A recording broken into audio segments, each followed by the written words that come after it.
Well, introducing solids into your child's diet can be a really tricky task, especially because there's so much conflicting information there about the best way to do it. Well, Dr. Jennifer Baham-Floriani is a children's health specialist, a chiropractor and an author, and I'm a huge fan of her work, and she joins us today on The Circle to give her definitive guide to what foods when. You're going to love this if you're a parent. Welcome to The Circle, Dr. Jen. Thank you. Welcome, darling. Thank you. Now, I feel very blessed because I know you and I follow your guide. I think it's just gold. You have helped Simon and I tremendously with our little girl Molly Rose in introducing solids, but it's really daunting for parents. It's really hard. Firstly, how do I know when my bubba is ready to have solids? Sure. Some of the key signs would be that your baby sits up well. They're around 6 to 7 months. We used to think it was 3 months, give your baby solids. Yep. It's just not the correct information anymore. Yep. So wait for the signs. Great. And what you'll find, Georgie, is they'll be sitting on your lap, you'll be eating dinner, and all of a sudden they're fascinated. They want to grab your spoon. Yes. They get really vocal about wanting to try those foods, and they won't be as settled between a breastfeed or a formula feed. They'll be wanting something more, and they'll be starting to take a real interest in That's food. right. Yep. Great. Now, you've got some great practitioner tips as well, because there's this interesting link that you guys all know about because you study it, between the digestive system of our little ones and the immune system, which I think most of us have no idea what that link is. That's right. 60% of our immune system is actually in our gut. And so if the digestive system isn't working well, that affects our immune system.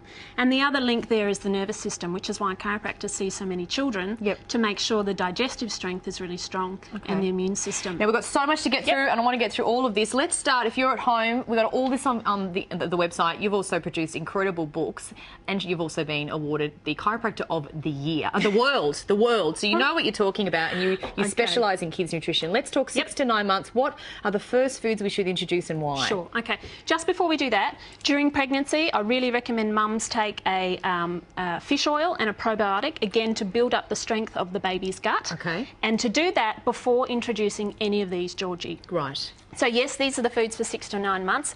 Figs are high in calcium, lots of great green vegetables, and then gluten-free grains. Great. Now, why the importance, this is what I did with Molly Rose as well, why the importance of sort of taking our time to introduce something like a gluten and sticking to our superfoods, what Mother Nature's provided? Yes. Okay, great question. Because if you think about the gut is like where we cook our food, it's where we draw all the nutrients. And a baby's digestive system is like a weak pilot light. And so if you smother it with foods that are allergenic, that create a lot of issues, then they really don't have the strength to cook that food and absorb what they need, and they then have a lot of allergies typically show up. And then it makes sense with what you're saying. The research is that if you bombard them with too much stuff and the gut, the development, it sort of almost associates that with an immune response. Yeah, and that's the advice at the moment, which makes it hard. Just feed your baby what you're having, you know, quiche or pasta. And to me, that doesn't make sense, because you look at digestive enzymes and they progress along a timeline. Yeah, right. And so at this stage, they don't have many enzymes to digest complex foods. So just go really gently, slowly, and give them pure food. And one food at a time rather than everything all at once. Yeah, great. So you might want to start with what I did. I started with organic pumpkin. Just mashed it, and I reckon she had pumpkin for about 2 months. But it didn't matter. She well, they're not built it like up. toddlers. They don't get as bored with food. Yeah. And there is still quite a lot of variety here. Avocado is a golden food, full of good fats and proteins. Okay. But what we've also done in this age group, Georgie, parents typically like to feed their baby a rice cereal.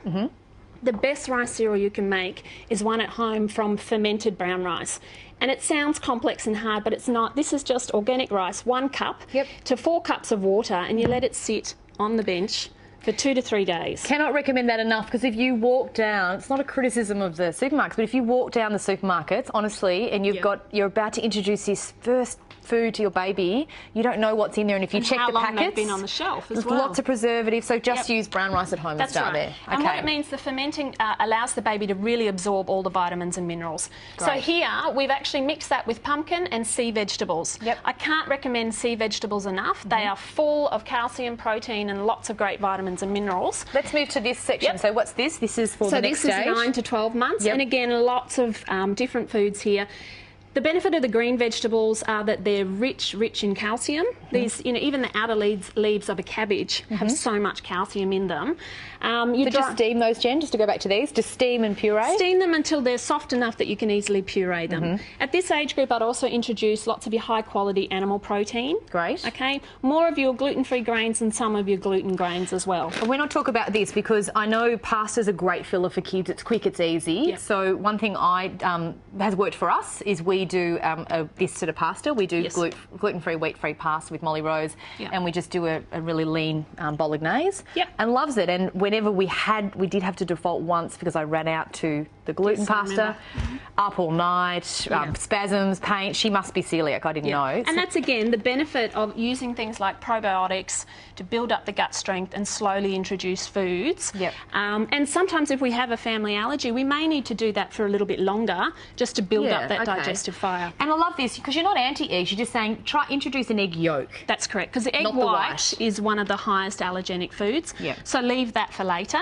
Okay. But if we move over here... Now, I've noticed here, though, just to interrupt Jen, no dairy. Is that a deliberate choice there? Because you're hoping, in a perfect world, breast is best, but if you've got formula, look, you have to do formula. Yep. But how do we introduce, you're saying introduce dairy maybe after 12 months? Towards the end of this 9 to 12 month bracket, absolutely. And again, for a lot of people listening, that might be like, well, where do I get the calcium? That's not what I've heard. There are so many foods in here rich in calcium, so don't be concerned they're not getting calcium. The American Academy of Paediatrics also recommends delaying dairy for those first 12 months because it's such an allergenic food. So go with goat's milk, yoghurt and cheese first because they have a similar protein in the milk to breast milk. So it's the easiest for babies to digest. Move on to other fermented products like your cow's milk yogurt. Parmesan cheese and Yelna's great because they don't have gluten or anything in there. And then Parmesan cheese is rich in calcium. Moving on then to the highest quality cow's milk and butter that you can. And that's what I love, is that you're not saying don't go there, but you're just saying just take the time to let your baby's gut develop. That's I mean, we could talk for hours because you've done huge, big books on this and this is your whole thing, but it's all about just introducing, really helping develop that gut, because otherwise you'll get the immune responses. And so many of our children have allergies, it makes sense to spend the time working out what foods are actually going to really nourish the gut. Now you do a great little, just if you're at home and you think this great's a bit overwhelming, Jen does this wonderful little chart that I have on my wall. I've actually given this to Chrissy Swan too recently. She's about to start feeding, and it's really helpful because it just sort of says which foods when. That's right. Because it can be quite daunting, particularly if it's your firstborn. But that's been really helpful. I love it, Jen. Please thank Jen Floriani, everyone. Thank you.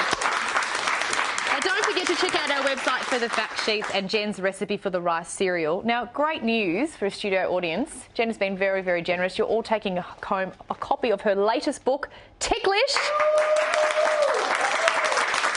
It's a great read.